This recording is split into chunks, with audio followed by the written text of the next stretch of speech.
tópico, que é a novela brasileira, que vocês sabem que está em casa na Globo todo o tempo. Há 60 anos as nossas novelas entram na casa dos brasileiros para trazer diversão, alegria e conscientização sobre grandes temas da nossa sociedade. Elas têm como maior inspiração o Brasil e o brasileiro, e elas são um espelho do que a gente é. Rio to See, agora é hora da gente receber no palco 3 grandes talentos da teledramaturgia brasileira. Manuela Dias, autora de Justiça e Vale Tudo, Rosane Svartman, autora de Vai na Fé e Dona de Mim, e Jorge Moura, autor de Onde Está o Meu Coração e Guerreiros do Sol. E para mediar esse painel, a diretora do canal TV Globo, Leonora Bardini.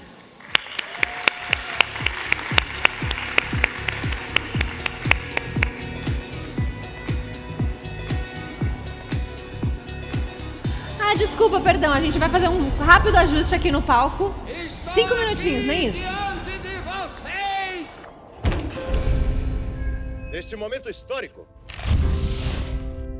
Sabia que um dia você ia chegar. Você lembra tudo? Eu estava aqui justamente lembrando uma história. História de quê? História de amor. Você quer casar comigo? A coisa que eu mais desejo na vida é ser tua mulher. Enquanto alguém acompanhar uma história, ela viverá para sempre. É um presente que a gente recebe. Eu não vou esquecer nunca disso. Foi uma longa caminhada. Eu tô querendo ficar aqui para sempre.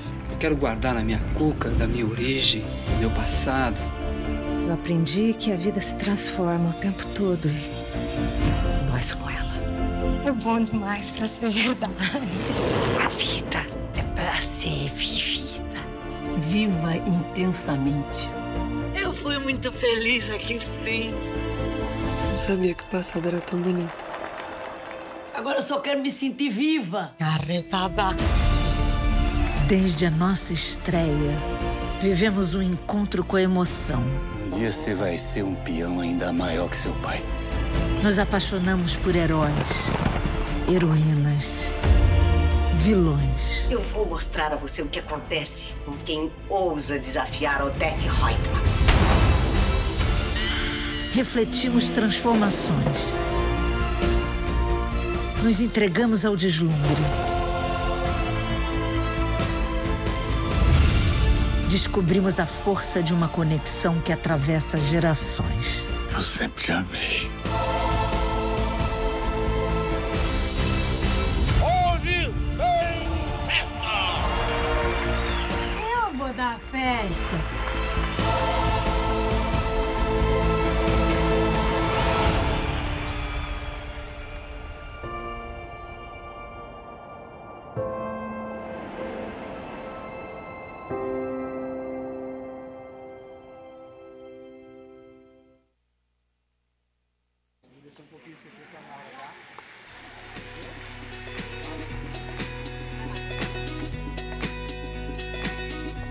Eu estava muito ansiosa para esse próximo papo que vai acontecer, então eu vou anunciá-los de novo para vocês fazerem aquela salva de palmas bonita de novo.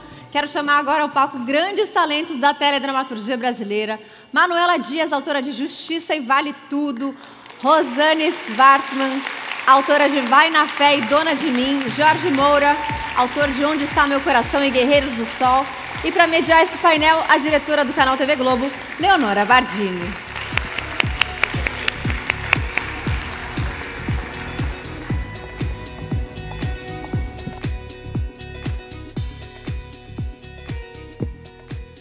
Boa tarde, Rio to See. Acho que a gente tem um painel muito especial com 3 feras da dramaturgia brasileira. E a gente tem muitas perguntas a serem feitas aqui. Mas eu queria só reforçar, né, o que é a força das novelas. É o gênero mais assistido do país, em todas as plataformas. Só a novela das 21 fala com 60 milhões de pessoas toda semana. Tem 2 anos que, nesse horário, que é o horário mais visto, a gente tem 93% dos lares, 8 em cada 10 brasileiros. É um gênero que mobiliza, que gera paixões.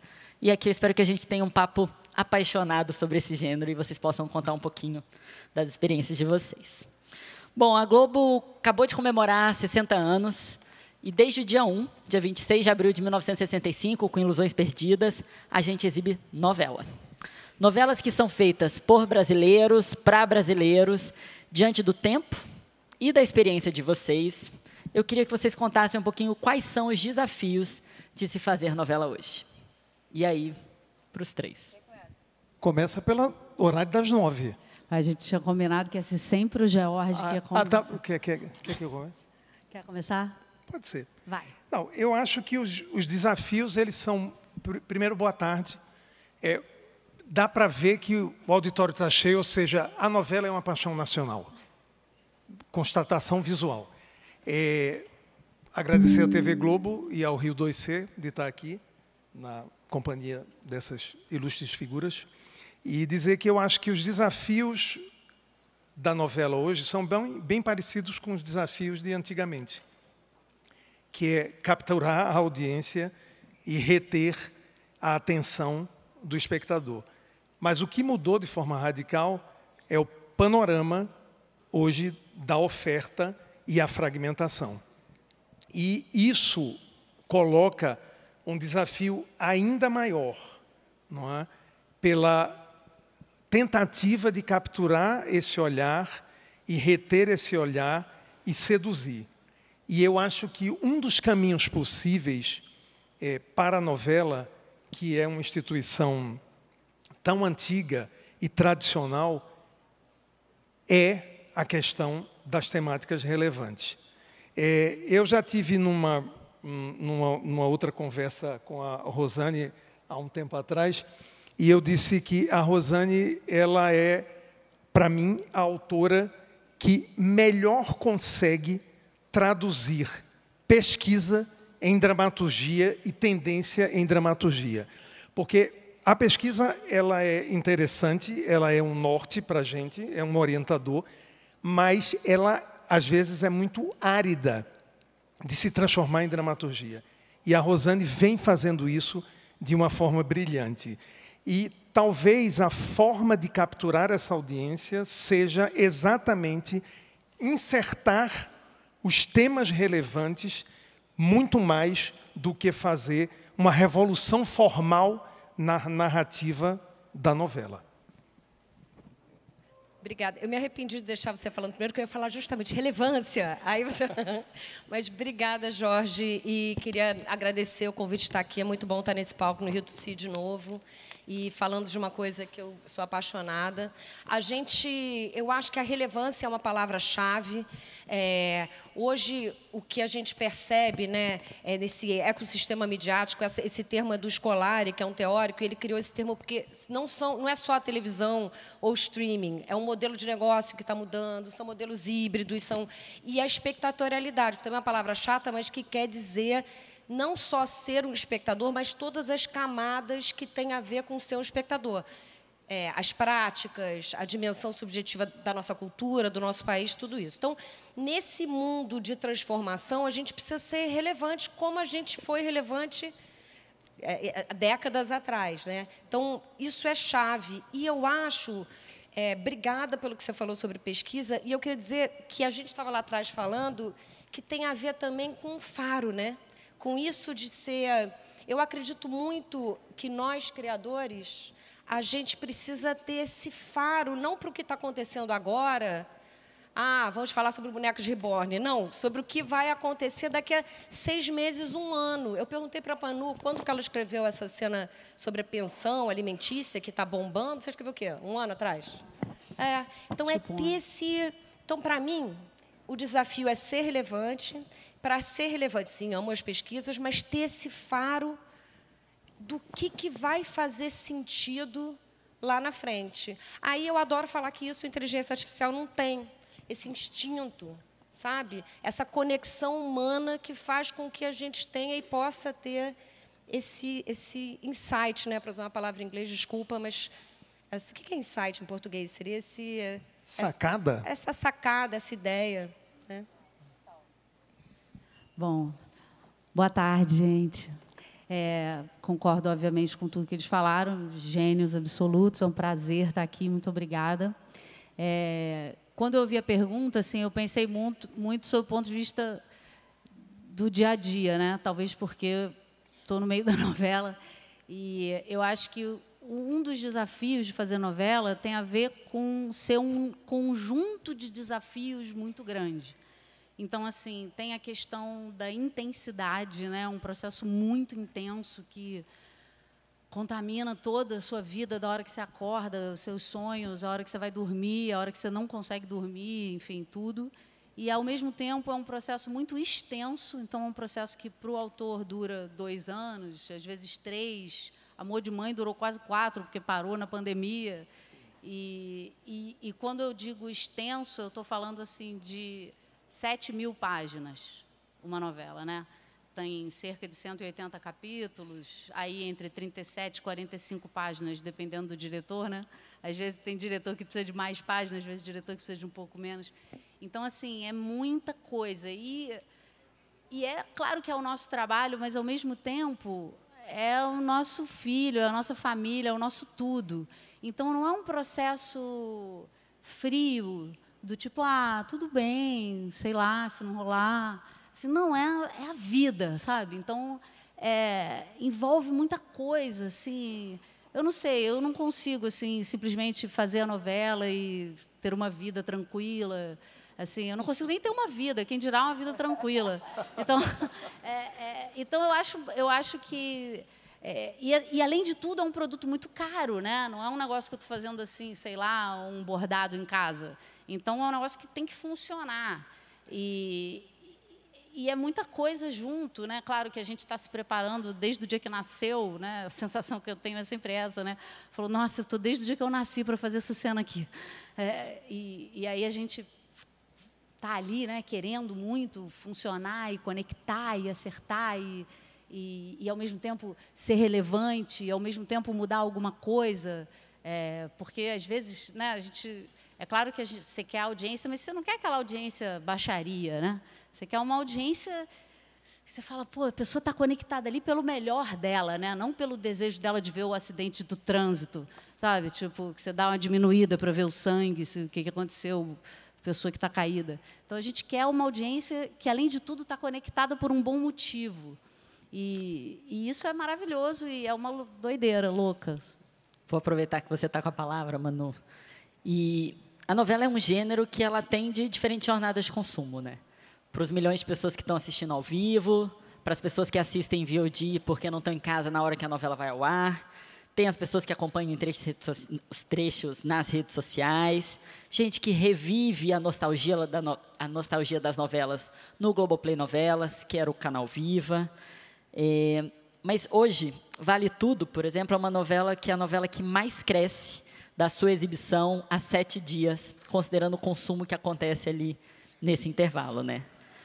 Nossa protagonista, Mari Fati, teve um perfil criado no Instagram. No perfil a gente posta para 54 milhões de alcance, 100 mil interações, real time, tudo que acontece na trama, o perfil reverbera. Fazer Vale Tudo, um remake, um grande sucesso, trazer ele para a contemporaneidade. Qual para você é o desafio na criação de uma novela para se comunicar com esses diferentes públicos que também têm diferentes jornadas de consumo?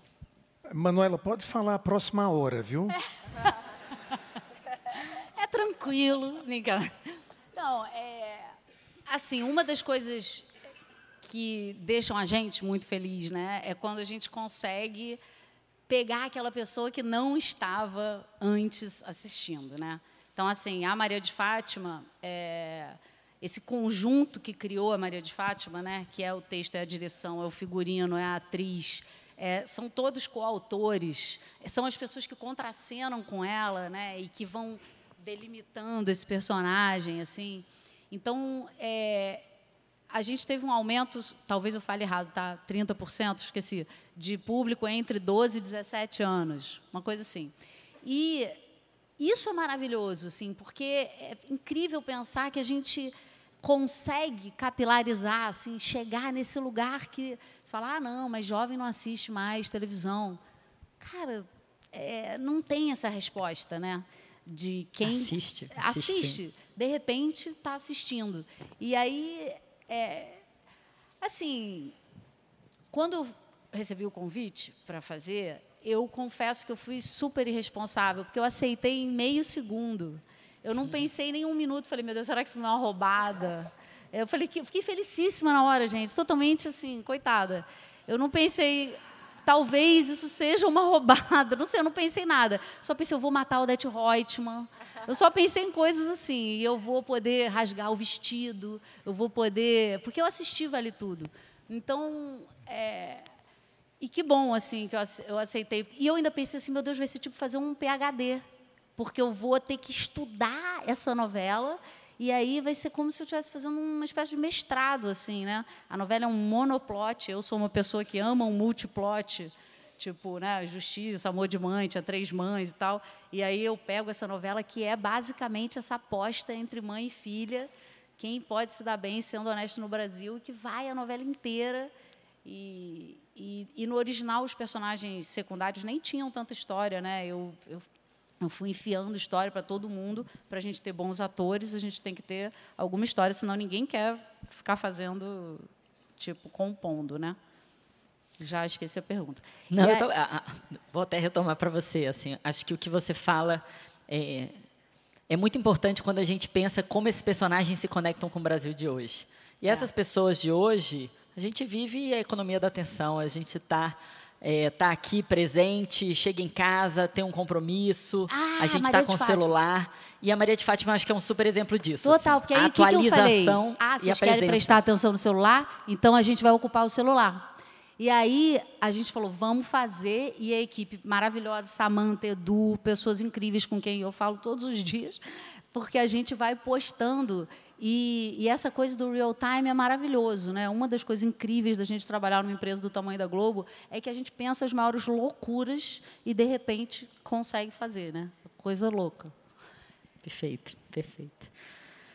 Vou trazer uma pergunta para o Jorge, está com uma estreia chegando, coração a mil. Jorge, essa intimidade hoje dos brasileiros é cada vez maior com plataformas, formatos de consumo, a quantidade de capítulos, ritmo das novelas. Não tem nenhum conteúdo que tenha a abrangência de temáticas e possibilidades de conexão como uma novela tem. Mas a gente sabe que consumir na TV aberta e consumir sob demanda tem características e intenções de consumo diferentes. A estratégia de Guerreiros do Sol ser lançada primeiro no Globoplay e depois na TV aberta, como é que ela afetou a forma como você pensou e desenvolveu a sua história? Não, afeta completamente, né? Porque eu acho que a novela do streaming e a novela da TV aberta, elas têm matrizes muito parecidas, que é o melodrama e o folhetim, mas, ao mesmo tempo, ela tem algumas características que as diferenciam. Eu acho que a reiteração ela pode ser menor na novela do streaming. Por outro lado, eu acho que ela pode ser um pouco mais serializada, né? Menos personagens e mais verticalidade nessas relações. E tem uma coisa que é fundamental, que não é uma obra aberta, né?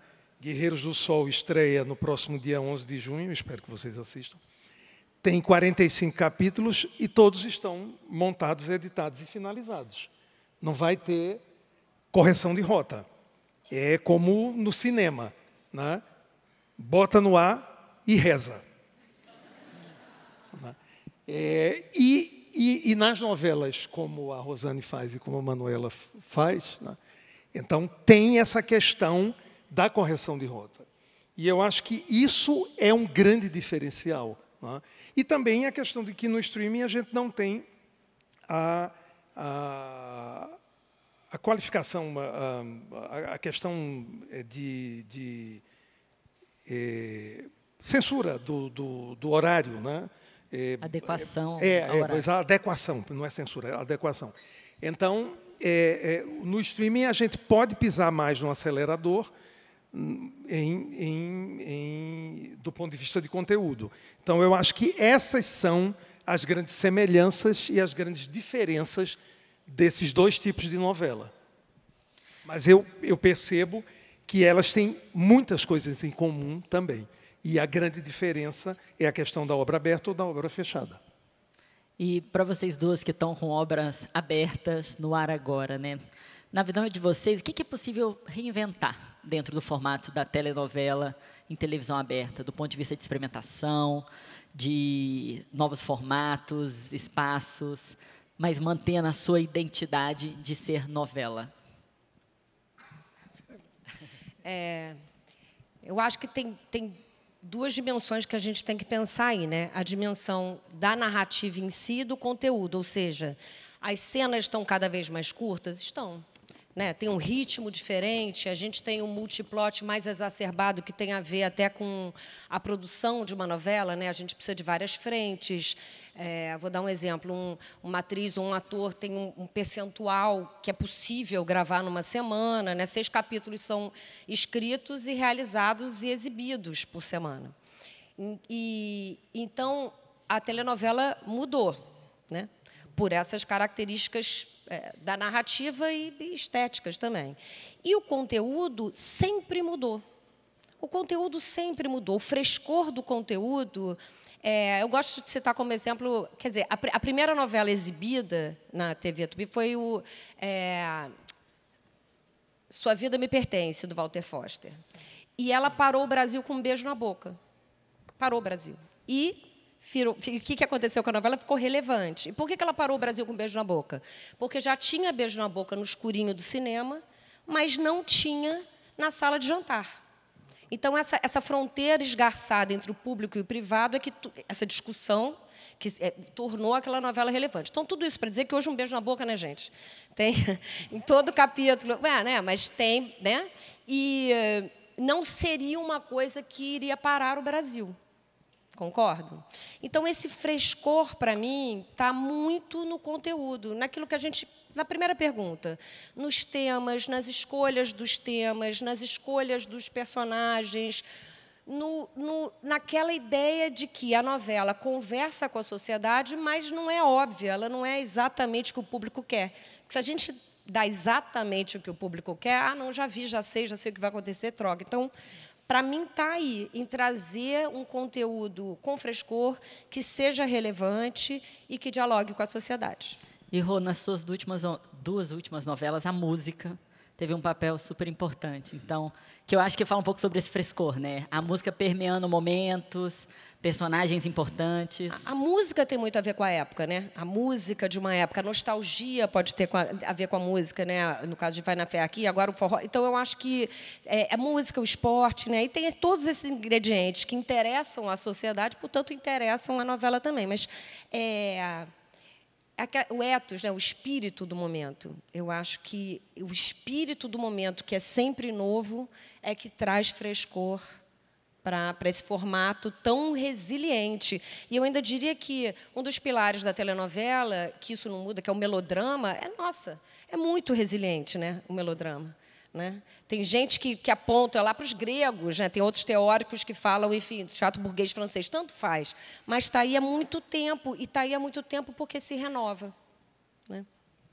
Melodrama, tem musical, tem tudo, Dona de Mim, às 7 da noite. E porque a Rosane, além de ser autora, ela é uma estudiosa do gênero. Vocês podem... ela tem um livro maravilhoso, que é a tese de doutorado dela, sobre esse assunto. Eu queria dizer que eu só faço mesa agora com o Jorge. Só assim. É verdade, é verdade. Leiam o livro da Rosane. Como é o nome do livro? Que eu me esqueci agora. A telenovela e futuro da televisão. A telenovela e futuro da televisão brasileira. É muito legal. Ali, ó. Obrigada. Olha lá. Obrigada. Vai ganhar autógrafo no final. Isso. Obrigada, Mar. Não, cara, eu estava ouvindo vocês assim, eu pensando, eu acho que, assim, eu não sei se as minhas cenas diminuíram de tamanho. O que eu vejo muito, assim, tem cenas, às vezes, de 7 páginas, 8, que é um bloco inteiro, e, às vezes, cenas bem menores. Então, eu acho que, não sei, assim, se eu tiktokizei totalmente ainda. Talvez uma hora não tenha mais jeito. Mas, por enquanto, eu ainda... E eu sinto que rola um engajamento, assim, porque a gente é viciado naquele negócio do minuto a minuto, né? O Ibope, minuto a minuto. E eu sinto que as cenas grandes, elas também têm um engajamento, porque a pessoa fica ali esperando, né, acontecer. Por incrível que pareça, ainda se espera eventualmente. Então, eu não sei, assim, às vezes, ultimamente, todas as peças de teatro, por exemplo, que eu vou ver, tem 3 horas de duração. E eu acho que isso é incrível, uma resistência, assim. Então, essa luta pela atenção também é por ter atenção, né? Por conseguir prestar atenção em alguma coisa. Então, eu gosto de cena grande, assim, confesso que... E acho que os atores vão engrenando ali durante a cena, a loucura vai acontecendo, a magia e tal. Então, eu curto uma cena grande.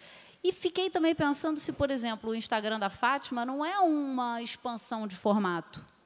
Porque, de alguma forma, eu agora até, depois falaremos disso, pensando em coisas que podem até aprofundar essa relação, sabe? Trazer cada vez mais para a dramaturgia, assim, o que a gente pipoca em outros lugares e tal.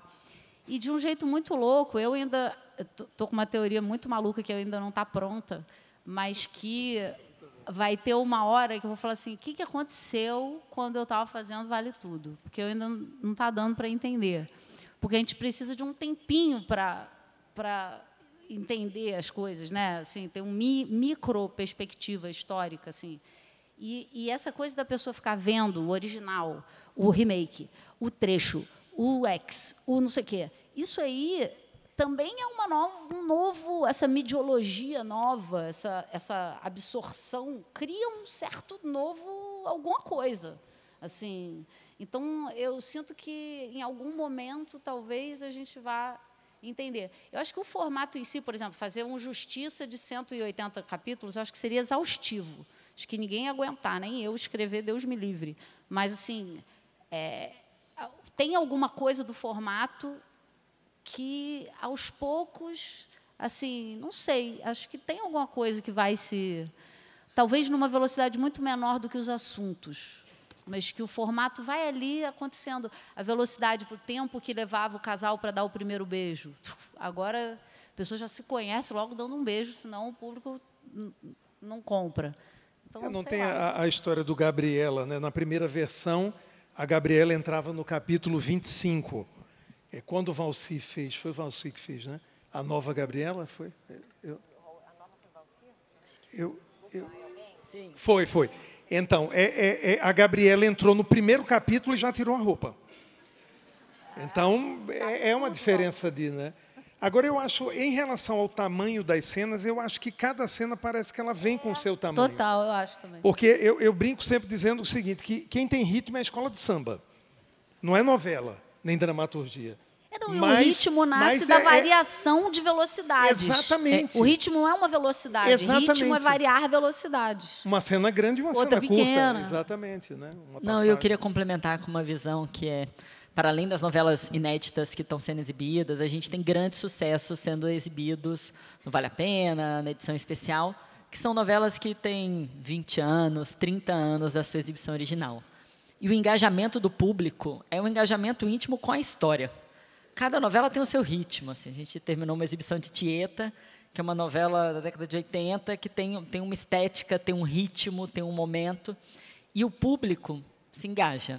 E eu acho que nesse olhar de formatos, né, a gente quer capturar a atenção e capturar o afeto do público para aquela história. Eu te provoquei com relação aos musicais dentro das tramas, porque, falando não só como uma profissional de televisão, mas como telespectadora, os momentos de luto e de dor, quando a música está presente, tem um senso de leveza muito diferente. E eu acho que teve isso em Vai na Fé e tem agora em Dona de Mim, é uma forma de trazer isso experimentando um jeito diferente. E a gente percebe o público vendo essas experimentações e se engajando, né? Mas extremamente conectados com a obra, com a trama e com aquela história. Sim, porque a gente tem isso, né? A gente tem a música que a gente ouve, lembra de alguém, ou lembra de uma situação, ou música de chorar, música de rir, música de, né? Chorar, eu ia falar, música de chorar é tudo. De namorar. Então, Que Saudade Doce no enterro do Luizão, para mim, fazia parte da cena, porque era uma música que ele cantaria, né, na Feira de São Cristóvão, o personagem cantava na Feira de São Cristóvão, e aí todos cantarem essa música. E eu já fui enfim, a enterros onde as pessoas cantaram. Acho que eu acho que o brasileiro, acho que a música é muito importante para a gente. Então, para mim, se é muito importante para a gente, é muito importante numa novela também. Nossa, eu me lembrei, eu escolhi a música do enterro da minha avó. Me lembro, deu com o negocinho, era CD, eu escolhi Roberto Carlos, claro. E aí, de repente, eu só queria arrasar no enterro, em vez de aquela coisa louca. Queria comover. Eu falei, gente, eu tô louca, esse enterro é de verdade. Causar impacto na cena. Arrasei, botei Roberto. Não, vamos lá. Eu queria trazer um tema, né? Uma outra característica da novela brasileira é ser uma obra aberta. Não é o caso da sua novela, mas é o caso tanto de Dona de Mim quanto Vale Tudo, né? E é uma obra que ela vai sendo construída enquanto vai sendo acontecendo e isso vai se adequando de acordo com a recepção do público. A gente sempre investe e continuamos investindo na Globo, né, em pesquisa, grupo focal, para entender como a família brasileira está decifrando essas histórias. Mas hoje a gente também tem as redes sociais, tem o celular nas mãos, e os brasileiros que passam tempo usando, que é o público que mais gasta tempo com redes sociais no mundo, ele também expõe seus anseios e seus desejos com relação às tramas nesses ambientes. Rosane, como é que você trabalha, como é que esses dados entram no seu processo criativo e como é lidar com essa ansiedade generalizada e altamente exposta sobre as histórias? Obviamente, as redes sociais amplificam o boca a boca, mas eu acho que a gente tem que ter muita... Enfim, eu gosto de estar nas redes sociais, acho que tem pontos positivos, eu vou falar deles daqui a pouco, mas eu acho que tem que ter uma parcimônia em ler aquele volume de conteúdo de produção. Por quê? Porque não necessariamente reflete o público da telenovela como uma pesquisa qualitativa, um focus group reflete. Exemplos. Nem todas as redes sociais têm ferramentas de busca para achar o que está acontecendo ou quem está falando daquele assunto maravilhosas. Mas uma rede social, sei lá, como o X, tem, se não me engano, um público de 18 a 29 anos, principalmente, né? E numa novela, você tem um público maior de 35 mais, só como comparação. Uma novela, né, a gente fala o Cantar, Ibope, que é um instituto que tem uma oferição e tal, sobre os números de uma novela, considera as 15... Você está falando isso para você, mas as 15 principais praças. Não necessariamente quem sobe uma hashtag está nessas praças numa rede social. Então, tudo isso para dizer que não dá para ser um termômetro, porque não é equivalente. O público que a gente consegue enxergar e ver nas redes sociais não existe uma equivalência à audiência da telenovela, e como você falou, 60 milhões de pessoas numa semana, vale tudo. A gente diariamente dá entre, sei lá, 25 milhões por aí, por dia. Não é comparável com uma hashtag com 13 mil, 10 mil, 5 mil. Então, isso dito, tendo essa parcimônia e tendo esse olhar, eu acho que as redes sociais podem trazer muitos insights. E já trouxeram para mim. E já fiz muitas conexões através de redes sociais. Algumas estão aqui. E eu acho que essas conexões e esses insights vêm justamente porque quem produz conteúdo e quem se manifesta nas redes sociais geralmente são pessoas de grande engajamento com a obra. Amor e ódio, tá? Então, por isso que tem que ter muita... mas existe um engajamento ali, uma reflexão ali sobre a obra. E eu, assim, vou citar um exemplo, sei lá, em Vai na Fé, a Cláudia Hanna, a Dora, ficava lá em Lumiar, e a gente sabia que, enfim, da trajetória, do arco dela e tudo. E aí eu li uma pessoa falando, sabe o que eu queria? Eu queria a Dora, sei lá, fazendo uma loucura nesse lugar, aí, Lumiar, fazendo alguma coisa diferente. E aí eu cheguei na sala de redação, e é importante dizer que existe uma grande contribuição da sala de roteiro, falando, gente, vamos fazer a Dora fazer uma coisa diferente. Acabei de ler isso no Twitter e, realmente, essa pessoa aqui tem razão. E a gente botou ela cantando axé, sei lá, querendo fazer um bloco, mesmo estando já em tratamento paliativo. Então, esse tipo de insight que acontece diariamente nas redes sociais e que vem do engajamento, eu considero muito precioso. Isso somado a Ibope, pesquisa, um caldeirão um caldeirão, de dados. Exatamente, mas não pode substituir jamais a pesquisa qualitativa e a pesquisa quantitativa, porque esses, sim, são espelhos do público de novela, né? E é fascinante a gente não ter o controle sobre a recepção, né? Tem uma história... Eu lembro de uma história que eu fui na casa de um professor meu há muitos anos atrás, e ele tinha uma pessoa que trabalhava para ele e estava passando o Jornal da Globo. Na época, o Paulo Francis, ele era colunista do Jornal da Globo. Para quem não sabe, Paulo Francis era um jornalista que tinha um jeito, né, muito específico de falar, e tanto que o Chico Anísio, humorista, criou um quadro que imitava ele. E a Lia, que era essa moça que trabalhava, ela viu o Paulo Francis fazendo um comentário sobre política internacional, e ela disse a seguinte frase: eu detesto esse homem que imita Chico Anísio.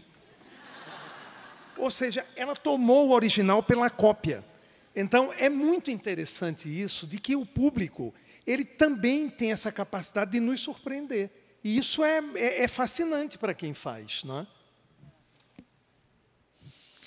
Perfeito. E assim como vários temas que são levantados nas novelas foram catalisados como debates importantes, uma cena recente, em Vale Tudo, sobre pensão alimentícia, fez o volume de busca pelo app da Defensoria Pública aumentar em 70% em relação à média do ano. É a novela gerando debate, movimentando a sociedade. A novela sempre teve esse papel de trazer grandes temas e pautas centrais da sociedade para suas tramas. Para vocês, diante desse potencial de mobilização e de diálogo com a sociedade que as novelas proporcionam, como vocês enxergam o papel social da novela hoje? E como vocês decidem quais assuntos sociais abordar? Bom, essa cena foi a cena da Lucimar, né? Para quem não viu, veja no Globoplay, mas eu vou adiantar. Ela pede a pensão para o Vasco, né? Para o ex-marido dela. E enquanto... A gente fez uma cena que ela entrava no aplicativo da Defensoria e aí ela ia colocando ali e tal. Enquanto isso estava acontecendo, teve um aumento de 300% de entrada no aplicativo da Defensoria. Tipo, 4.500 mulheres por minuto entraram. Isso eu não sei se é Rio, Brasil, enfim, aquela precisão imprecisa minha dos dados. Mas o fato é que foram, sei lá, isso eu sei, 4.500 mulheres por minuto. E isso é maravilhoso, né? O ápice, assim, total. Porque, bom, a gente vive num país subescolarizado, onde a televisão tem um papel fundamental, assim. Claro que a gente está aqui para entreter, a gente está aqui para... né, divertir, aliviar, tudo isso, mas a gente também quer transformar, né? Aqui eu posso falar isso com segurança, George e Rosane, assim, a gente quer mudar o mundo. A gente pode estar fingindo que não, mas a gente quer. E quando a gente consegue isso, é maravilhoso, né? Seja trazendo um tema, seja arejando uma discussão como a questão da maternidade, né? A cena da Odete falando que ela, se ela fosse pai, todo mundo ia adorar ela.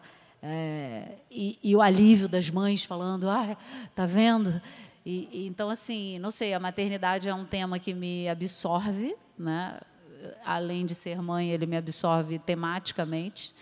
E acho que o Brasil é essa mátria, né? Esse país feito por mães sozinhas e, enfim, guerreiras. E é tão injusto que as mães tenham que ser guerreiras todos os dias, né? Não era para ser assim, é errado que seja assim.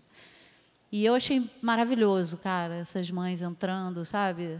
É uma alegria, né?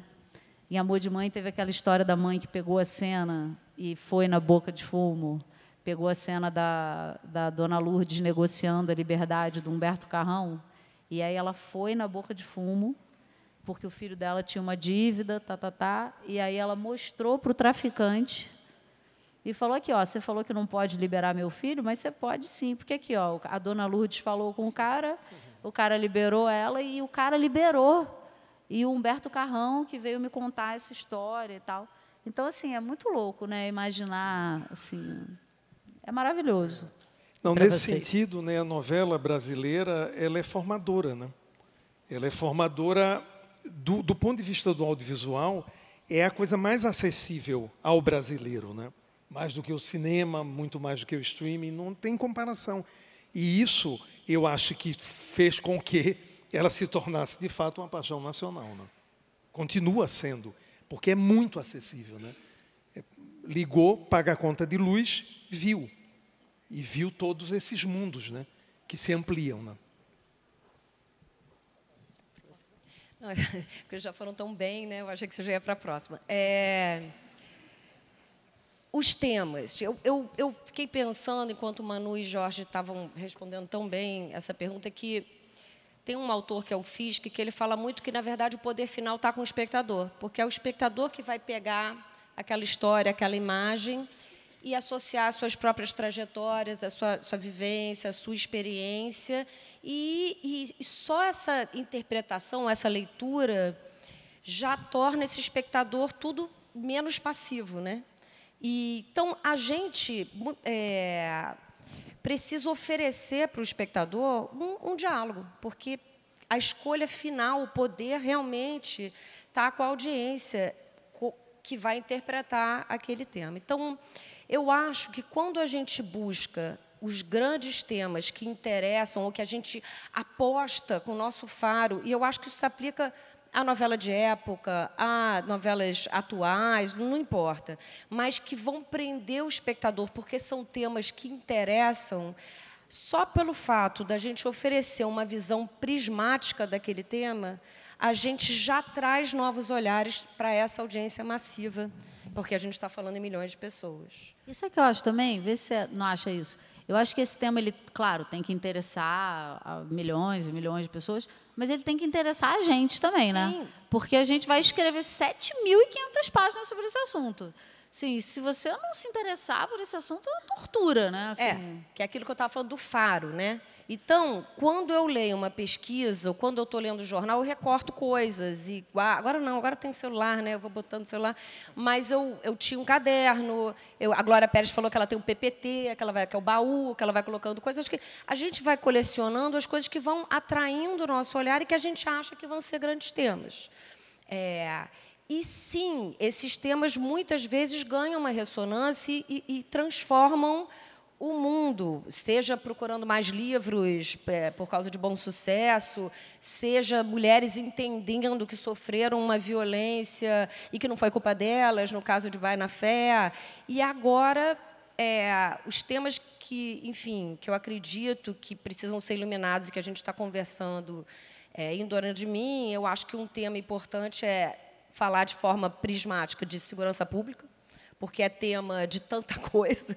Então, a gente precisa poder falar sobre diversos pontos de vista numa novela, e daí para os temas. Aí, só pegando esse tema, o que a gente faz? Aí, junto com a pesquisa, no caso, a Susan Stanley, que é antropóloga, cientista social, junto com a equipe, a gente começa a conversar com pessoas diferentes.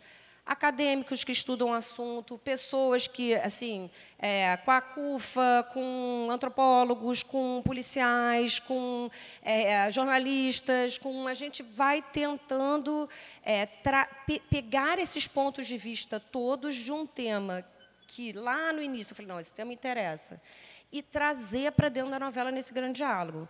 E aí outros temas como saúde mental, não maternidade, envelhecimento, a partir dos 35, tá, gente? Alzheimer, e provavelmente eu esqueci, né, o esporte como superação e todos os outros temas que, ao longo do caminho, essa coisa do faro e do instinto, eu fui pegando de pesquisa de por que mais mulheres não querem ter filho hoje no Brasil? Por que saiu isso no censo? Quem são essas pessoas? Por quê? O silenciamento sobre a perda gestacional. Né? Esse tema que está aí, que, mais uma vez, né, eu comecei a escrever essa novela, sei lá, anos atrás, e que agora se tornou um tema também. Eu não acredito nas coincidências, não. Eu vou reforçar, que nós, como criadores, precisamos tentar achar o que está latente na sociedade, porque a novela faz parte da nossa cultura, e a cultura faz parte de uma novela, é matriz narrativa latino-americana, como dizia o Barbeiro, e a gente precisa achar esses temas e trazer pontos de vista nesse grande diálogo com a sociedade. E, assim, quem sabe, a gente transforma o mundo. Mas eu acho que esse diálogo, para mim, é a chave, sabe? Rosane, você respondeu tão bem que você respondeu a próxima pergunta. Eu queria... Então fala. Qual era a próxima? Eu ia falar sobre a sensação de pertencimento que as novelas geram. E como a gente tem obras que trazem diferentes vivências, diferentes idades, diferentes contextos, visões de mundo, e como isso é importante para gerar pertencimimento. Então, deixo aberto para vocês comentarem isso. E, às vezes, você pode, por exemplo, falar sobre um tema histórico, agora falando do Guerreiros do Sol. Quando você fala de cangaço, nos anos 20, nos anos 30, você fala tanto do Brasil de hoje. É isso. Essa fala sua é ótima. Né? Porque tem muito a ver. Né? Um episódio que aconteceu nos anos 20, quando tinha a coluna Prestes, né? E o governo não conseguia controlar, supostamente, os comunistas que rasgavam o Brasil. E teve um deputado federal do Ceará que teve uma brilhante ideia.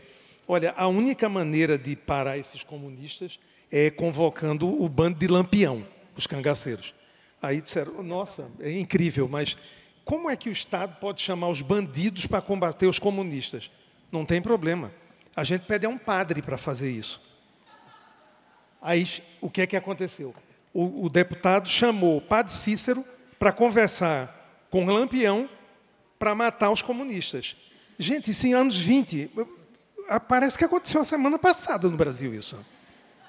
Então é muito louco, porque quando você volta ao cangaço hoje, você volta com um olhar impregnado de hoje e para falar do amanhã.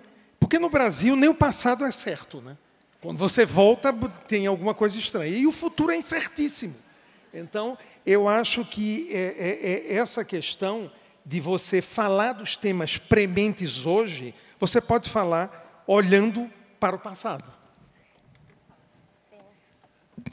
Fala, Rosane. E engajar também, juntando assim, um pouco essa pergunta com a outra, essa coisa de que o hater é o novo lover, né? Tem essa confusão agora. Essa coisa do engajar agora é muita... Eu escuto, a Rosane é tão madura, né? Eu fico totalmente alucinada, assim, de ódio. Aí tem um fake no Twitter, totalmente assim, maluca.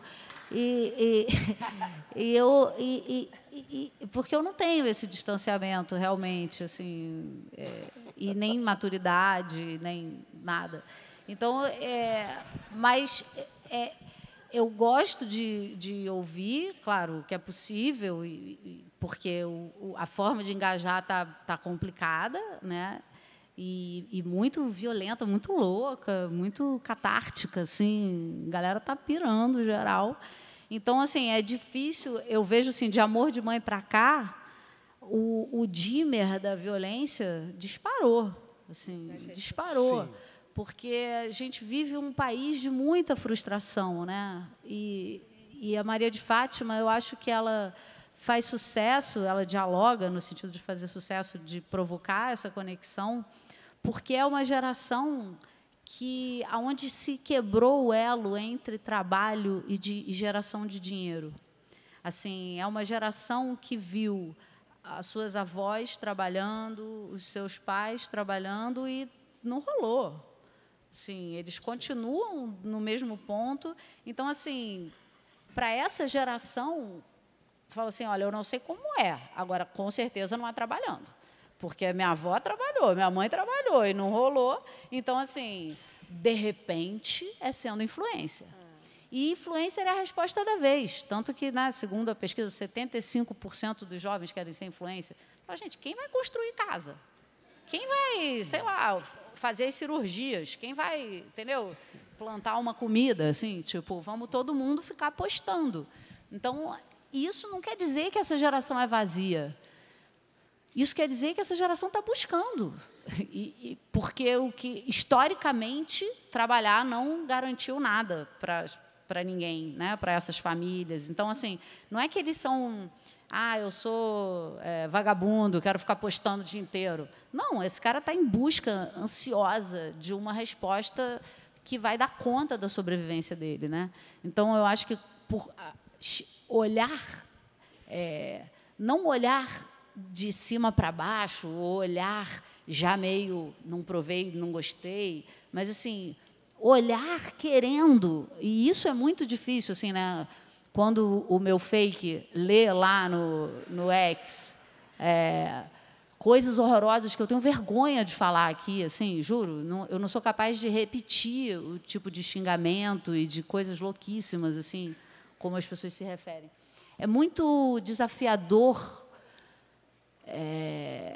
ouvir, assim, porque a forma é tão pesada que você fala, caramba, que dificuldade minha de destilar isso e realmente ouvir. E, claro, tem gente maravilhosa, engraçada, incrível, que fala coisas maravilhosas e tal. E as pessoas falam em cima de pertencimento, né? Você estava falando da Maria de Fátima, dessa conexão com esse dado. Uma novela que atualizou e trouxe isso que é do momento atual, faz com que as pessoas se reconheçam. E a gente viveu recentemente etapas de pesquisa e como o público olha e entende aquilo como legítimo. Ela quer aceder. As pessoas não acham que ela estava errada de vender a casa, galera. As pessoas falaram assim na pesquisa, ela chamou a mãe. Aí você fala assim, gente, e agora? O que eu faço? É tipo assim... Mudou. Por quê? E eu acho que porque sobreviver está tão difícil, né, que o que garante a sua sobrevivência paga tudo. Então, assim, Odete. Cara, Odete... Todo mundo vai odiar a Odete, tá, gente? Calma. Mas... como ela sustenta os filhos, assim como na primeira versão, o fato dela sustentar, hoje em dia, dá a ela o direito de qualquer coisa. Quer dizer, dá a ela. Franqueia, né? Franqueia. Tipo assim, ela está pagando.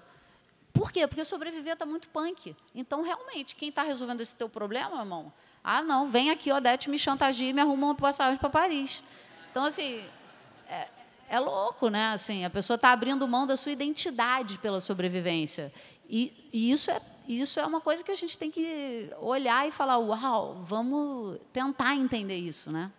É porque eu acho que o dinheiro como novo Deus da sociedade mudou esse paradigma, né?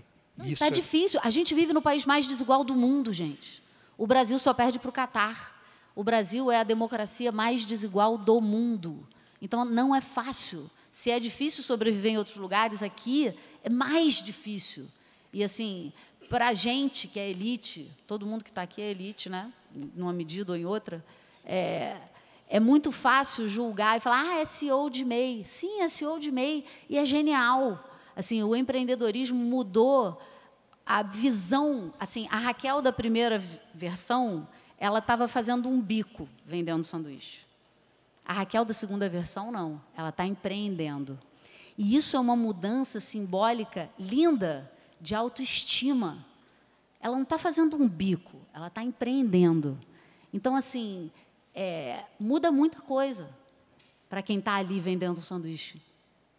E é muito... Isso é incrível. Assim, eu acho isso maravilhoso. Interessante, né? Como a mudança, aquilo que a gente está falando do espírito da época, como dar uma nova leitura, né? Mas sobre pertencimento...